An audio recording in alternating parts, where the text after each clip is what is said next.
como sempre, os verbos. Galera, eu não vou colocar sobre a interjeição porque ela é curtinha, né? Mas se vocês tiverem dúvidas, alguma coisa eu coloco. Porque interjeição é aquela coisa simples, né? Emoções ou onomatopeias. Só lembrar que elas sempre vão vir com uma exclamação. É bem simples. Beleza?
Vamos lá? Então, continuando sobre os pronomes. Agora, estão discutidos os pronomes, né? Polêmica, aquela coisa. Mas não é nada demais. Até porque vocês vão entender por que muitos gramáticos discordam disso. Tá? Os pronomes são aquelas palavras que acompanham ou substituem um substantivo, né? Por exemplo, para que eu não repita novamente o nome substantivo, eu posso usar um pronome. Sei lá, Marcos é meu amigo. Ele vem me visitar todos os dias. Então, eu não preciso repetir, Marcos vem me visitar todos os dias. Então, o ele já substitui o substantivo próprio, Marcos. Certo? Então, essa é uma das funções dos pronomes. Aí nós temos algumas variedades de pronome. No caso reto, no caso oblíquo, relativos, indefinidos, pronomes de tratamento e pronomes demonstrativos e interrogativos. Cada um com a sua determinada função.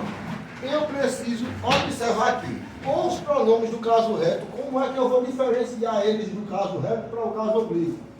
Que normalmente essa é a dúvida de alguns, né? Como é que eu vou saber quem é do caso reto e quem é do caso oblíquo?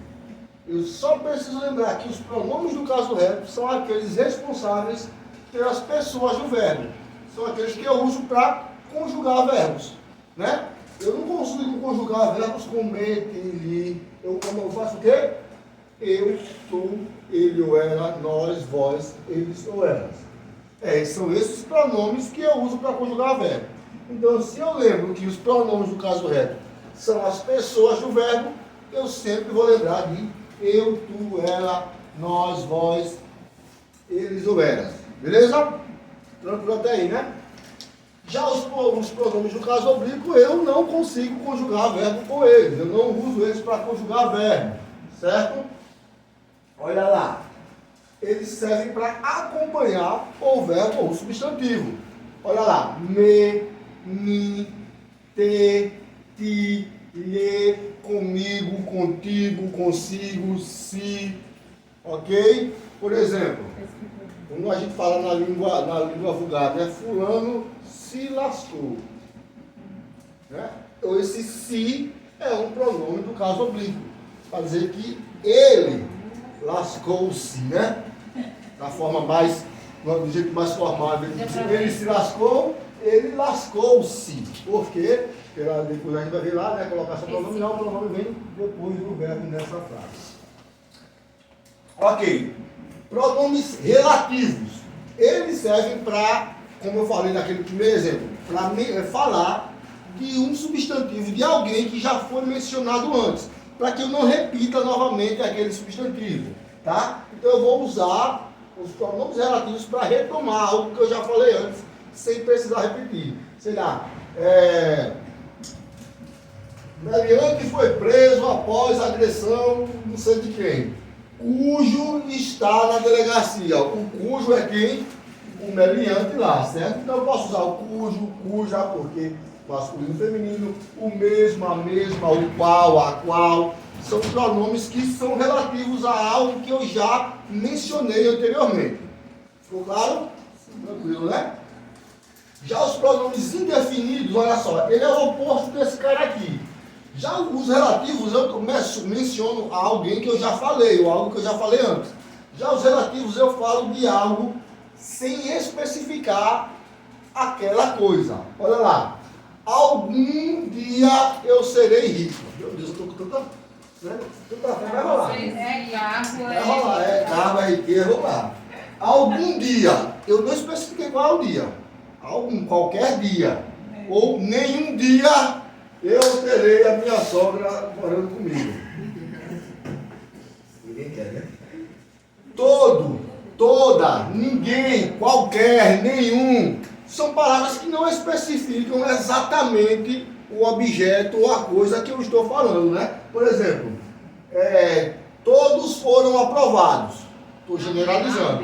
Eu não especifiquei quem. Todos foram aprovados. Então, são pronomes indefinidos. Eu não defino quem é o sujeito da minha oração. Beleza? Pronomes de tratamento. Esses caras aqui não é que eu falei. Isso aqui é decoradinha também. Tá? Por quê? Existe um pronome específico para cada um, conforme o seu grau de importância, o seu cargo. Exercício, por exemplo, majestade é para... Errado? Não. É príncipes e princesas? Reis e rainhas é realeza. Tá vendo? Príncipes, princesas, duques, condes são chamados de majestade. Mas é comum, não é usado até hoje dessa forma. Mas o comum seria chamado vossa realeza. Certo? Vossa santidade, que é um pronome de tratamento exclusivo para o Papa. Né? Vossa magnificência, os bispos, etc. Vossa excelência, com autoridades, né, da lei, ou até para os caras que roubam a gente, né? Maravilhoso. Eu acho maravilhoso a reputação deles lá no plenário se xingando, né? Vossa Excelência ladrão. Eu quero que Vossa Excelência vá se lascar. Olha o nível de educação do cara. É maravilhoso. Então, os pronomes de tratamento são específicos para cada cargo, para cada grau de importância que a pessoa tem. Então, esse daí eu tenho que dar uma olhadinha, dar uma pesquisadinha mesmo para ver qual deles é adequado para cada pessoa, tá? Já os pronomes demonstrativos, como o próprio nome diz, eles servem para demonstrar, para localizar algo no espaço ou no tempo. esse, este, aquele, aquilo, que eu vou ter, aquilo, isso, isto, naquele, naquela, certo? Eu estou demonstrando algo, mostrando algo para alguém. Só que tem uma coisinha, olha só. Quem sabe aí, não você não, Jéssica, você fica na sua. Quem sabe a diferença entre o este e o esse? Um é para próximo e um para distante. Qual é o para próximo? Este, olha só, este está próximo de quem fala. Eu que estou falando, eu falo este piloto. Se ele estiver próximo dela, eu digo, esse piloto é meu. Certo? É longe dos dois, Isso, é aquele. Está ali, aquele piloto é meu. Mas como está comigo, próximo de quem fala, sou eu que falo, este piloto. Este também é localizado por tempo. Exatamente. Presente, isto. A mesma coisa vai servir para o isso e o isto. Beleza? Certo? Então, teve o T é próximo de tu. Teve o T é próximo de tu que está falando. Beleza? Pronomes interrogativos, o próprio nome diz. Ele serve para a gente iniciar, fazer um questionamento, fazer uma pergunta, uma interrogação a Não alguém. necessariamente ele vem acompanhado da interrogação. Exatamente. Às vezes o pronome ele vem numa palavra que dá a ideia de ser interrogativo, mas não tem a Exatamente. pontuação. Olha lá, que, qual, quem, como, onde. Sempre que eu vou fazer uma pergunta, né, eu uso palavras como essa. E essas palavras são pronomes interrogativos, que servem para interrogar, para fazer questionamentos, perguntas. Belezinha? Beleza. Tranquilo, né? Até o momento sim. Morfologia é gostoso demais. Pegou isso aqui, gente, vocês vão ver que o resto flui, vocês vão entender o que está falando. Eu não tenho como falar de sintaxe, de nada de sintaxe, até a gente começa a falar, né?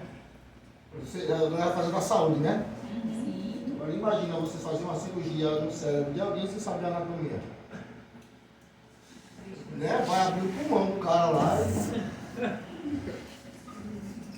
É basicamente isso. Então, a gente aqui está vendo as partes de um todo para na hora da sintaxe que o bicho pega. A oração, não sei de que, não sei da onde que você vê aquele nome todo. Mas se eu peguei isso aqui, eu começo já a observar as partes que eu tenho que olhar, beleza? Preposição. Esses caras aqui são importantíssimos quando a gente vai falar sobre transitividade verbal, tá? Na preposição nós vamos ter as essenciais que podem aparecer em outras bancadas como naturais, por isso que eu gosto de colocar esses dois nomes, tá? Elas podem aparecer como essenciais ou naturais. E temos também as acidentais. Olha só, a diferença entre elas é o seguinte: as naturais elas já são preposições por natureza, tá? Elas já existem já com essa função e não foi misturada com nada, não foi ligada a nada, e elas servem apenas como preposições. Por exemplo, de, com, em, sob, sobre, para, beleza? E as acidentais, já as acidentais, o diferencial delas é o seguinte: ou elas se uniram a algum pronome ou a algum artigo para fazer uma outra preposição, ou é alguma conjunção que vai ter função de preposição. Mais especificamente, a preposição mas, que também é uma conjunção aditiva, beleza? Ou adversativa também. A gente vai ver isso lá na frente. Vamos lá. Aí deixa eu apagar aqui uma coisa para dar um exemplo para vocês dessas questões de mistura aí de preposição. Olha lá. Na preposição eu tenho uma mistura aqui, ó. Vê que eu tenho uma preposição natural aqui, a preposição de, e embaixo eu tenho uma preposição acidental, do e da. Então, a preposição de, ela se uniu ao artigo o e formou do. Por exemplo, eu não posso falar assim que eu gosto do gramática. Eu gosto de gramática. Mas se o meu substantivo for masculino, eu preciso de uma preposição masculina para aquilo. Então eu gosto do futebol brasileiro. Mentira, eu não gosto não. É horrível. Então eu gosto do futebol brasileiro. Ou se o meu artigo fosse, se o meu substantivo fosse feminino, eu ia juntar a preposição de mais o artigo a. E eu faço a preposição da. Beleza? A mesma coisa acontece com o dele. é a preposição de mais o pronome ele ou ela, né? Eu posso falar dele ou dela. Então eu faço a preposição dele. Ou no caso, se eu tiver o A, o feminino, dela. As duas mais estranhas. Na. Como é que eu faço essa preposição acidental? É a preposição em mais o artigo a. Não tem nada a ver, né? Matemática 2 é da pega, né? Mas em mais a, eu faço na. Por exemplo, eu estou em casa, mas eu posso estar na escola. Perceba que essa preposição aqui, ela tem uma função sintática, né? No sentido de localização. Beleza? Estou em. E o na também dá esse sentido. Estou na praia. Né? Ou desejo, Jesus. Em mais o artigo a, aqui a preposição, aqui o artigo, eu formo a preposição na. Ok? Essa do. A preposição. Certo, na hora. Vamos lá, a preposição, né, ela serve para a gente juntar duas palavras, dois termos, para dar sentido a ela, beleza? Então eu vou ter as naturais, essenciais, e as acidentais. As naturais, elas já são preposição por natureza, elas não se misturaram a nenhuma. Olha lá, de, com, em, sobre, para, etc.